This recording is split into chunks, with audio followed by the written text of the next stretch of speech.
여러분 안녕하세요. 자, 이번 시간에는요, 지난 시간에 이어서 이 각국의 민간 경비의 발전 과정, 전 시간에는 고대 사회에서 영국으로 발전하게 되는 과정을 한번 살펴봤는데, 오늘은 자, 이 영국에 있었던 이 근대적인 의미의 각종 시큐리티라든가 아니면 공경비에 있었던 이런 개념들이 자연스럽게 미국으로 확대가 되면서 미국으로 그 전통이 이어지면서 미국의 이 민간 경비 시스템들이 어떻게 발전되어 왔는지를 한번 살펴보시겠고요.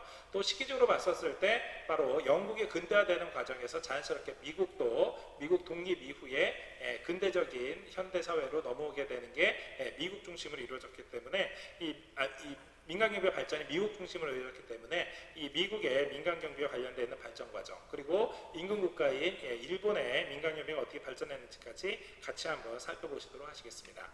자, 오늘 두 가지 살펴볼 내용, 바로 미국의 민간경비가 어떻게 발전해 왔는지, 일본의 민간경비가 어떻게 발전해 왔는지 같이 한번 살펴보시겠습니다.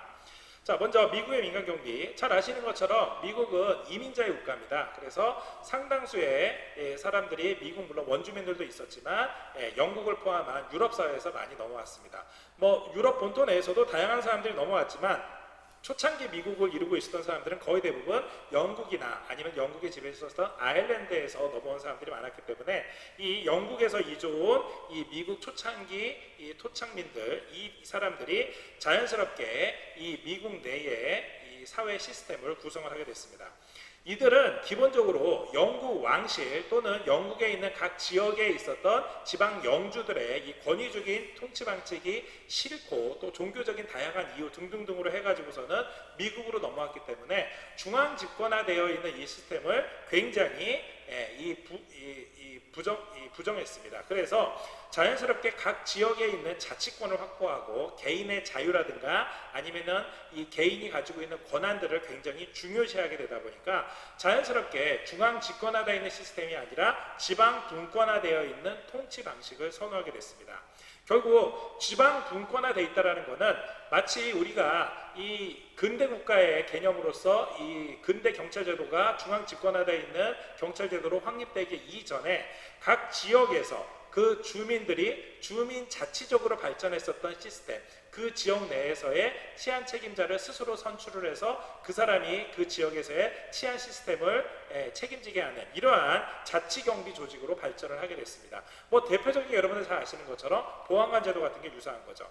자, 그래서 이들 지역에서는 자연스럽게 각 지역에, 특히 신개척지 주변에 사실 주민들도 보호를 해야 되는 게 단순하게 그 사람들끼리만의 문제가 아니라 당연히 초창기에는 아직 도시가 완성되어 있지 않고 말 그대로 우리가 영화에서 보는 것처럼 아주 작은 규모의 촌락으로 제일 처음에 이루어졌습니다. 결국 이 많은 농경지 주변에서의 농작물을 보호를 하고 마을 사람들을 보호하고 또 당시 원주민이었었던 아메리칸 인디언으로부터 자신들의 생명 재산을 보호하기 위해서 야간에 주로 야간 경비를 하는 사람들이 제일 처음에 만들어지기 시작했습니다.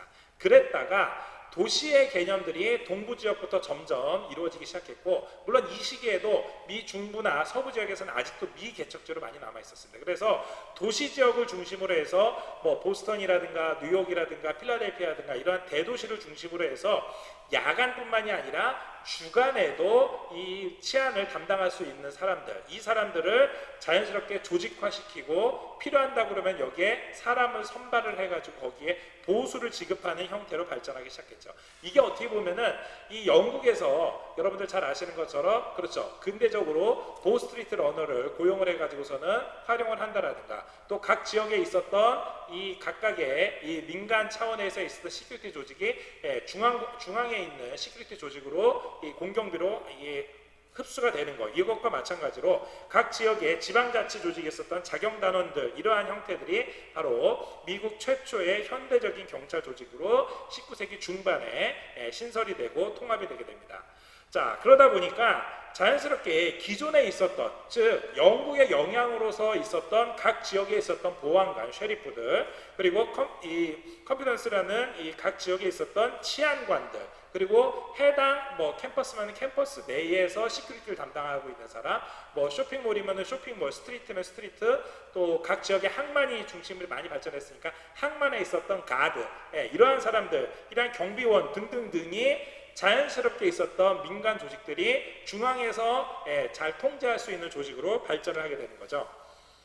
특히 1800년대에 들어서 산업혁명이 이 미국 본토 내에서도 새로운 도시화, 공업화가 시작이 되고 19세기 중엽이 되면서부터는 1850년대부터는 말 그대로 서부에서 이 금광이 발견이 되면서부터 서부 개척 시대를 맞이하면서부터는 자연스럽게 많은 사람들이 동부에 있는 또는 동부에서 중부로 가는 데에 많은 경작지에만 있는 게 아니라 서부로도 많은 사람들이 진출하게 됩니다. 결국 서부로 진출한 사람들은 그 지역에서 뭐 금괴나 아니면 그 지역에서 많은 재화를 생산을 해서 생산된 것들을 아무래도 인구가 많은 동부로 수송을 하는 데 있어서 자연스럽게 국가의 기간 산업인 철도, 도로, 이 지역에서의 이 재화를 지키는데 시큐리티와 관련되어 있는 가장 중점적인 이슈 사건이 떠오르게 됩니다. 결국 이 서부 개척 시대에 서부에서 개발한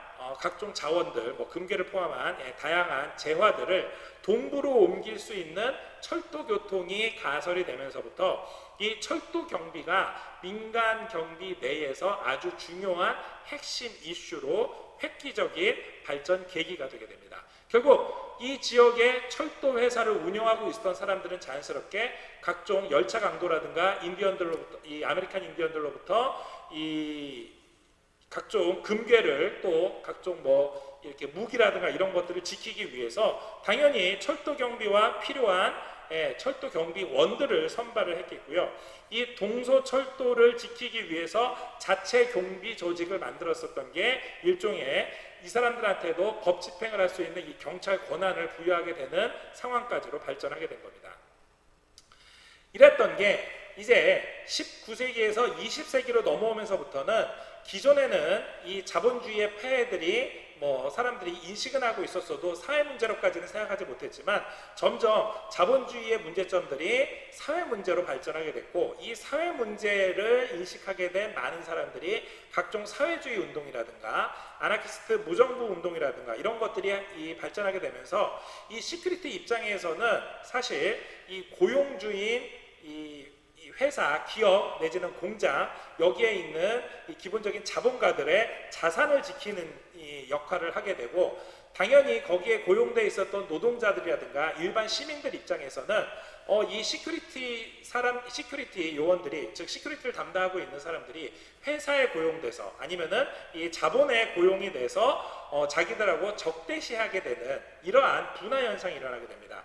결국 사회주의 무정부주의의 발달로 인해서 노동자들 입장에서는 격렬한 사회운동, 격렬한 반자본주의 운동이 발전을 하다 보니까 노동자들의 공장 파괴라든가 방화, 기계 파손, 각종 범죄 행동 등등으로부터 회사 자산, 공장의 자산을 지키기 위한 경비 수요가 폭발적으로 증가하게 됩니다.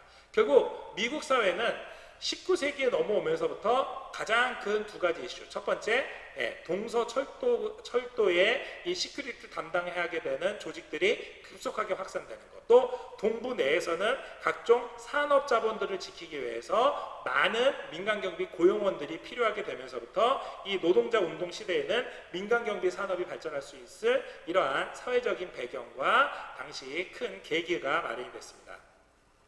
이는 20세기 초반에 1차 세계대전까지도 마찬가지였었고요. 1차 세계대전이 터지면서부터 동부에 있는 다양한 항만 도시들이 많이 성장을 했습니다. 대표적인 게 뉴욕 같은 대도시인데 뉴욕 같은 대도시가 기존에는 보스턴이나 필라델피아와 같은 전통적인 도시보다 규모가 많지 않았습니다만은 1, 2차 세계대전을 거치면서 유럽으로 출발하는 많은 이 군인들이 이 뉴욕을 거치게 되면서부터 산업화, 도시화와 관련되어 있는 대도시로서 성장을 하게 됩니다. 결국 이렇게 산업화, 도시화 되면서부터 동부 지역에 있던 대표적인 이 산업시설들을 보호하기 위해서 또 당시 사회주의 운동을 하는 사람들 또 내지는 반정부 활동을 하는 사람들로부터 보호하기 위해서 즉 반스파이 활동을 방지하기 위해서 민간경비, 시큐리티나 아니면은 흥신소, 그러니까 일종의 이 사설탐정들입니다. 이 사람들의 조사 의뢰기관들이 점점 발전을 했고요.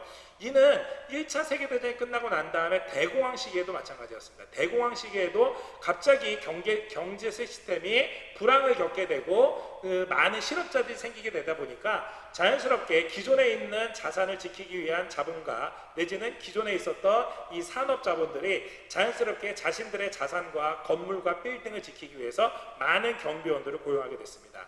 2차 세계대전도 마찬가지죠. 2차 세계대전이 터지면서부터 이 시큐리티는 이제 완전히 산업화되어 버렸고요.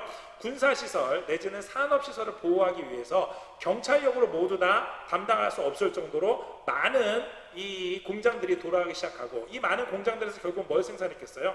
잘 아시는 것처럼 1, 2차 세계대전을 거치면서 많은 군수 물자들이 단순하게 뭐 무기들뿐만이 아니라 뭐 피복류라든가 식품류라든가 아니면은 자동차 운송 수단이라든가 이러한 각종 산업 시설들이 점점 증가를 하다 보니까 이 많은 공장들, 이 많은 산업 시설들을 보호하기 위해서 자연스럽게 민간 경비원들을 고용할 수밖에 없었습니다. 이러한 군사물자, 장비, 기밀 등등등을 보호하게 되고, 결국 이 사람들은 이미 전시 중이었었기 때문에 사실상 군에 소속되어 있지는 않았지만 민간경비원의 지위를 사실상 그러니까 경찰에 준하도록 준경찰의 역할로 예비 헌병적인 이러한 지위를 줬습니다. 당연하죠. 왜냐하면은 지금 현재는 전쟁 중이었었기 때문에 혹시 적국의 스파이라든가 아니면 적국에서 와서 이 여기에 있는 각종 산업시설들, 군수시설들, 각종 군수품을 생산하는 시설들을 파괴하거나 아니면은 그 시설들의 생산성을 떨어뜨리게 한다 그러면은 그거 자체가 바로 그렇죠. 지금 현재 총력전을 하고 있는 세계대전 하에서의 미국의 영향력을 떨어뜨리게 되는 거기 때문에 자연스럽게 국가에서 어느 정도의 권한을 부여함으로 해가지고 각종 산업시설을 지키는 민간경비원한테 권한을 쥐어줬었던 겁니다. 결국 이러한 2차 세계대전을 계기로 하면서 1, 2차 세계대전을 계기로 하면서부터 자연스럽게 민간경비는 그 영역도 그 인원도 굉장히 많이 증가를 했고, 이러한 각종 권한까지 부여받으면서 제도적으로도 많이 발전을 하게 됐습니다. 이후에 민간경비 산업은요, 전자공학이 점점 발전을 하고 기술혁신이 되면서부터 또 국민들의 일단 시큐리티에 대한 개념도 당연히 저러한 중요한 시설을 지키는 시큐리티에 대한 신뢰도가 상승하면서부터 자기가 근무하고 있는 회사 아니면 자기가 쇼핑 나가는 쇼핑몰, 자기가 예를 들어서 자기의 자녀들이 다니는 학교의 경비원들, 이 사람들에 대한 인식도 많이 변화하게 됐고, 이러한 시큐리티 직종에 대한 독립성과 전문성도 자연스럽게 발전하게 됐습니다. 이러한 민간경비 발전 과정에서 중요한 인물들이 몇 명이 있는데요. 대표적인 게 앨런 피커턴 같은 사람입니다. 앨런 피커턴은요, 대표적으로 미국 내에서 최초로 사립탐정기관인 핑커턴사를 설립을 했고요. 이 핑커턴사는 실제로 미국 내에 시크릿 서비스라는 이 재무성 내에서 위조화폐 단속을 하는 이 적발 임무를 직접 위탁받아서 수행하기도 했습니다. 또 앨런 피커턴사는 대표적으로 앞서 말씀드렸던 것처럼 이미 19세기에 동서철도를 경비하는 철도 수송 경비 회사로서 많은 발전에 기여를 했고요. 에드윈 홈즈 같은 경우에는요, 홈즈 방호 회사, 홈즈 이 커퍼레이션을 만들게 됐는데, 대표적인 게 바로 야간 경비 회사로서 최초의 중앙 감시 방식으로 경비를 시작했습니다. 이 얘기는 뭐냐면은 각 지역에 각 지구마다 시큐리티 요원을 만들어 놓고 여기에 중앙 감시를 할 수 있도록 각각의 긴급 통신망이라든가 아니면은 알람 서비스를 만들어 놓음으로 해가지고 이 경보기라든가 아니면은 이 탐지기로 인해 가지고서는 누군가 발견을 하게 되면은 이거를 바탕으로 해서 긴급 출동하는 서비스를 최초로 도입을 하기도 했습니다.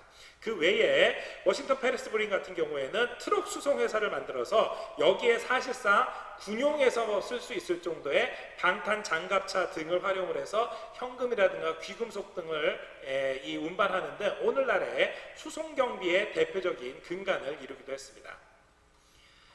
자, 두 번째로 오늘 같이 살펴볼 이 일본의 민간 경비는요, 사실 역사적으로 봤었을 때 우리나라와 대동소이하게 발전했습니다. 한 가지 차이가 있다 그러면은 아시아권에서는 사실상 19세기, 20세기에 들어서 산업시설이 만들기 전까지는 그 전에 전 근대적인 상태로서의 이 시큐리티 시스템이 발전했는데, 특히 이 당시에 이제 뭐 우리나라 같은 경우에는 이 당시 중세면은 뭐 고려조나 아니면은 뭐 그 이후에 조선조도 마찬가지긴 합니다만, 동아시아 내에서도 이 일본은 지방 성주들의, 즉 지방에 있는 각 지역의 이제 다이묘라고 하는 이 지방 영주들의 권한이 굉장히 강했기 때문에 이 통일된 국가를 이뤘다 하더라도 이 통일된 국가들이 각 지방에 있는 지방 영주들을 복속시키는 가운데에서 나름대로의 자치권, 사적 자치권을 인정해주는 상태에서 통일국가를 유지를 했습니다. 근대적인 근대국가 일본이 시작되기 전까지는. 자, 그러다 보니까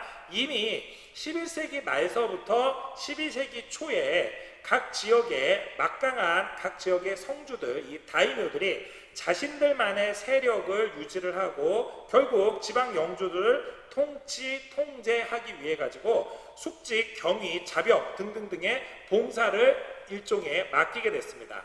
결국 이 얘기는 뭐냐 하면은 국가에서 이 일본도 통일된 국가, 예를 들어서 뭐 이미 고대사회에서는 야마토 정권부터 시작을 해가지고서는 뭐 이 일본의 이 11세기, 12세기에 들어가지고서는 통일된 국가가 아니라 천황계가 유지가 되기는 하지만 여기에서는 말 그대로 지방의 자치권들을 유지를 해주는 상태에서 지방에서는 중앙에서의 어느 정도 통제권만 인정할 수 있도록 사람을 파견받아서 한다라든가 아니면은 여기에 성을 쌓는데 인력을 파견받아서 한다라든가 아니면은 각 지역에 필요한 물품들을 이 주야 가리지 않고서는 받아가지고서는 그걸로 중앙에 있는 왕실을 유지한다라든가 요 정도만 유지를 했을 뿐이지 그 근간에는 각 지방의 지방 성주들에 의해서 지방 다이묘들에 의해서 사적 자치가 유지가 됐었습니다.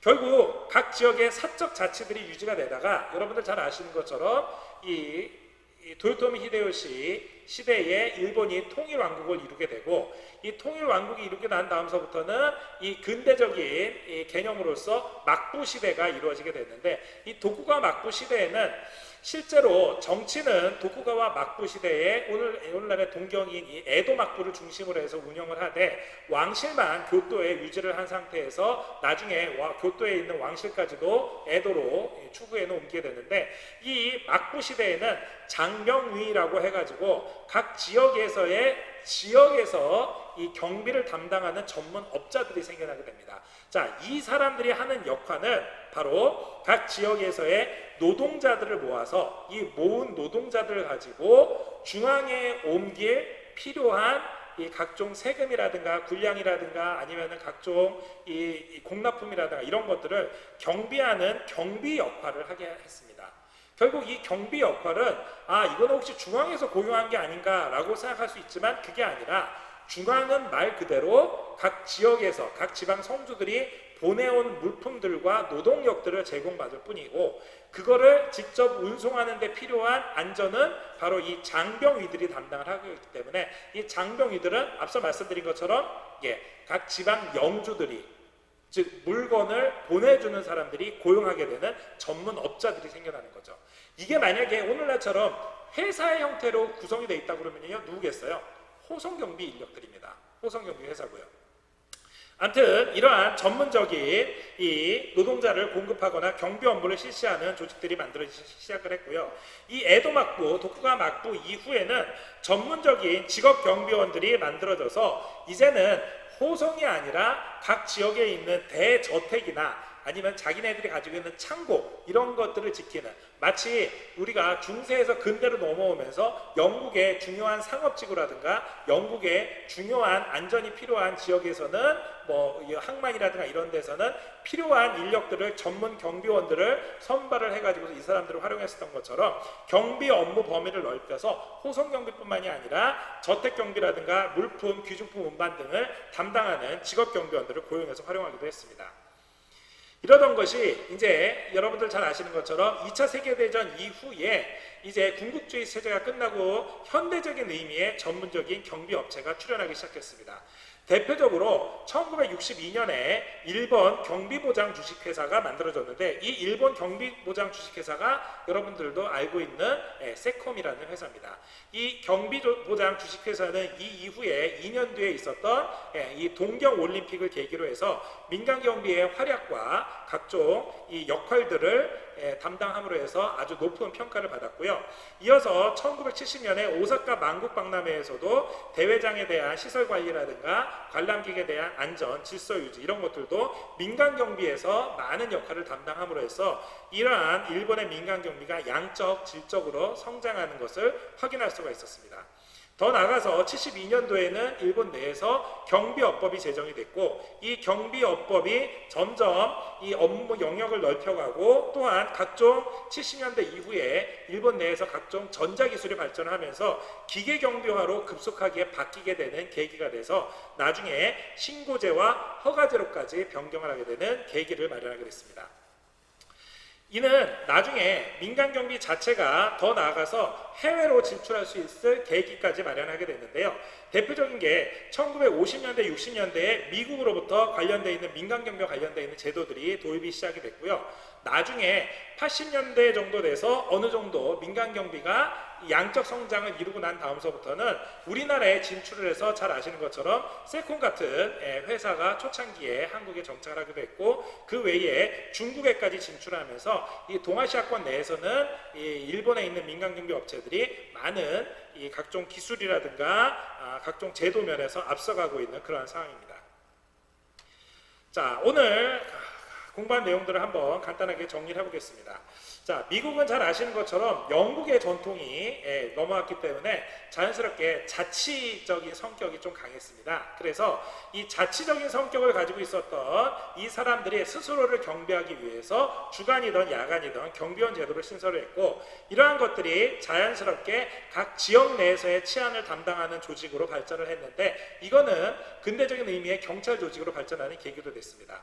일단 기본적으로 각 지역의 식민지 시대에 보안관이라든가 치안관, 경비원 이러한 사람들이 각 자치체별로 활동을 하고 있다가 이 근대적인 의미의 민간경비 산업이 발전하기 시작한 것은 서부 개척 시대에 동서철도가 개통이 되면서부터 각종 이 철도경비 시스템, 또 19세기 말 20세기 초 들어와 가지고서는 노동자들의 범죄 행동으로부터 회사 자산을 보호하기 위해서 이 각종 산업 자본을 보호하기 위한 경비원의 충원, 더 나아가서 1, 2차 세계대전을 거치면서부터는 자연스럽게 산업시설을 보호하고 산업 스파이 활동이라든가 이런 것들을 방대하기 위해서 2차 세계대전을 계기로 이 어느 정도의 이 법률적인 권한까지 부여가 되는 이 민간경비의 이 비약적인 발전을 우리가 목격할 수가 있었습니다.